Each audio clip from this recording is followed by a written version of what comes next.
Hello friends, જેમ્બે હું સુફાલી પટેલની રસોઈમાં તમારા બધાનું સ્વાગત છે.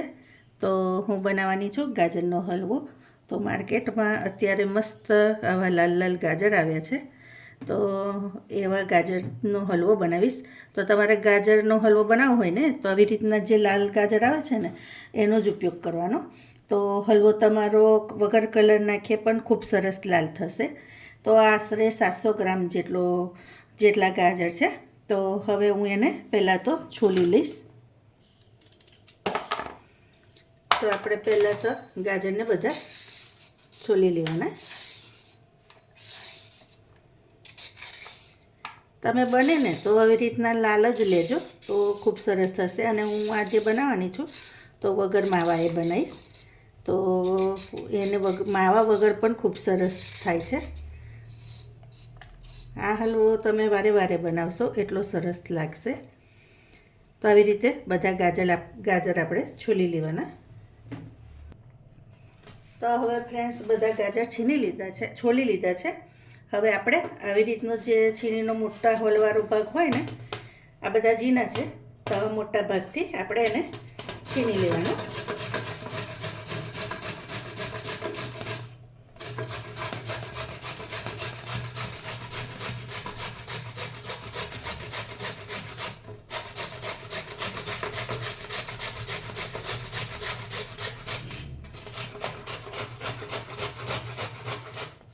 તો જો આ રીતનું પડે છે. તો આવી રીતે બધા જ ગાજર છીણી લઈશું. તો ફ્રેન્ડ્સ, મેં ગાજર બધા છીણી લીધા છે. તો જુઓ તમે, આવી રીતના બધા છીણી લીધા છે. હવે આ કઢાઈ મૂકી દીધું છે. હવે એમાં આપણે ઘી એડ કરીશું.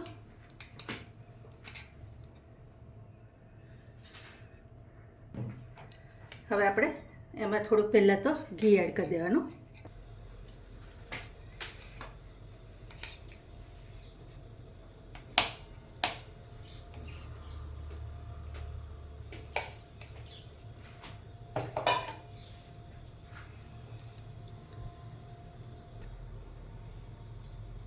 હવે ઘી ઓગળી જાય એટલે આપણે બધા છીણને અંદર એડ કરી દેવાનો.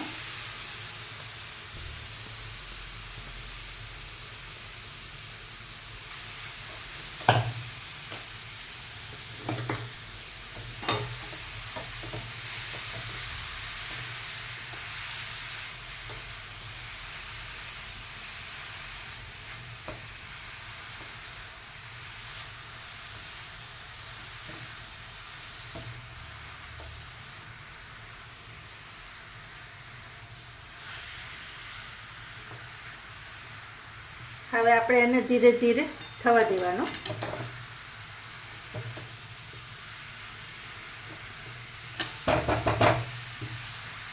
હવે આને થોડી વાર ઢાંકી અને આપણે ચડવા દઈશું.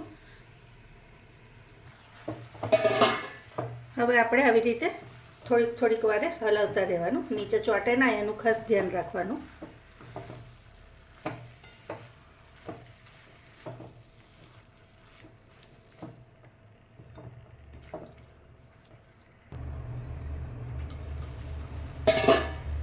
હવે આપણે ફરી હલાવી લેવાનું.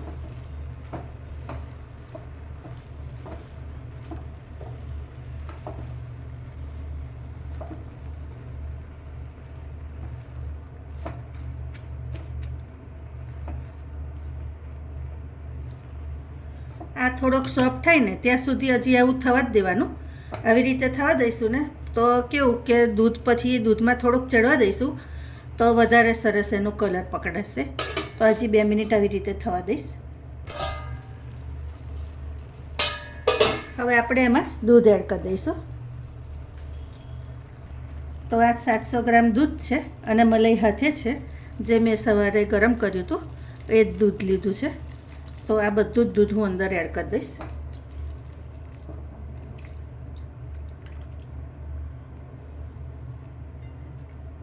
અને મલાઈ સાથે જ એડ કરવાનું. એથી એનું પછી કેવું ગાજરનો હલવો જે બનશે ને એ દાણેદાર અને મસ્ત આમ કણકદાર બને છે અને સ્વાદમાં પણ ખૂબ સરસ લાગશે. માવાની જરૂર જ નહીં પડે આમાં. હવે આપણે હમણાં બંધ કરીને એને થોડીવાર ધીમા તાપે થવા દઈએ. હવે આપણે આને આવી રીતે થોડુંક ફૂલ ગેસ કરી અને થવા દેવાનું. હા, હલવો થતાં છે ને અડધો કલાક જેટલો ટાઈમ આશરે થઈ જાય, પણ તમે આવી રીતે બનાવશો ને તો આ હલવો ખૂબ મીઠો પણ લાગશે અને તમને વારે વારે બનાવીને ખાવાનો પણ ગમશે. એટલે બને ને તો આ પ્રોસિજરથી જ કરજો તો સરસ થશે.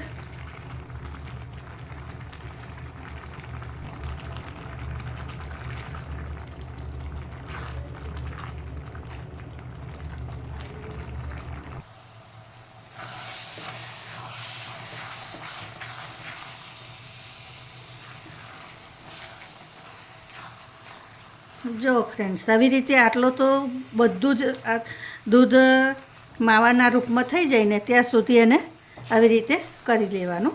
તમે જુઓ માવાનું ટેક્સચર આવી ગયું છે ને. હવે આ બધું જ દૂધ એકદમ પરફેક્ટ અંદર માવાના એમ જ જતું રહે ને પછી આપણે ખાંડ એડ કરવાની. તો આવી રીતે 1 કપ ખાંડ છે, મતલબ કપથી પણ થોડીક ઓછી છે. એટલે ગળ્યું તો કેવું કે તમારે કરવું હોય ને એ પ્રમાણે કરવાનું.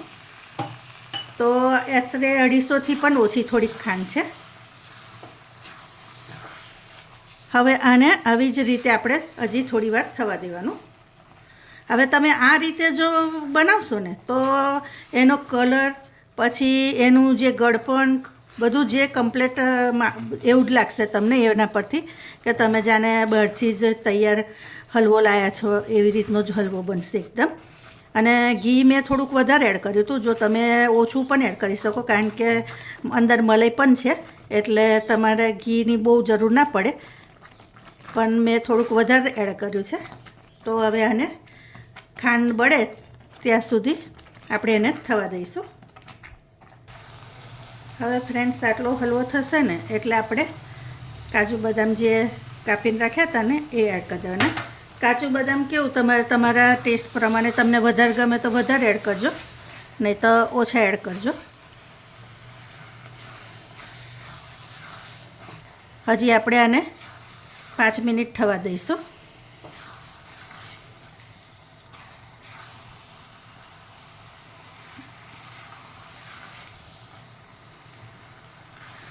તો જો તમે જોઈ શકો છો કલર કેવો સરસ એકદમ લાલ આવ્યો છે.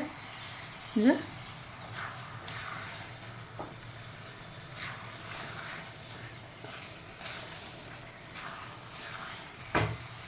તો જો ફ્રેન્ડ્સ, કેવો સરસ કલર દેખાય છે.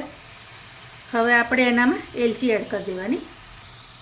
તો 1 ચમચી ફૂલ જેવી એલાયચીનો પાવડર છે તો એ એડ કરી દેવાનો. અત્યારે તમે સાચું નહીં માનો પણ એટલું સરસ સુગંધ આવે છે એની અને હલવો શેકાયાની બહુ જ સરસ. તમે એકવાર ચોક્કસથી આવી રીતે બનાવજો. તમારે માવાની કશી જરૂર નહીં પડે. વગર માવાએ જ આટલો સરસ હલવો થશે. જો લાલ તો જો કેવો સરસ થયો છે, જોયો ને. હવે હું એને સર્વિંગ પ્લેટમાં લઈ લઉં.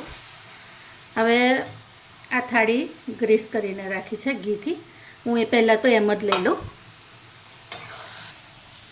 જો આવી રીતે ઘી છૂટું પડે ને એટલે આપણે સમજી જવાનું કે આપણો હલવો તૈયાર થઈ ગયો છે. હવે હું એને ડીશમાં લઈ લઈશ. હવે આપણે આને આવી રીતે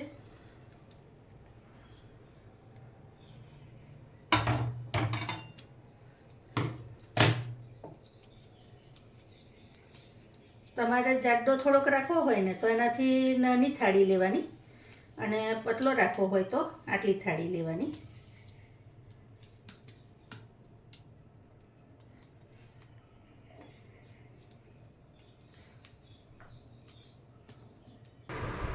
તો ફ્રેન્ડ્સ, જો આપણો હલવો તૈયાર છે. તમને મારી રેસીપી કેવી લાગી જરૂરથી કહેજો. તો આપણે ચાલો એક નવા જ વિડીયોમાં ફરી મળીશું. Thank you.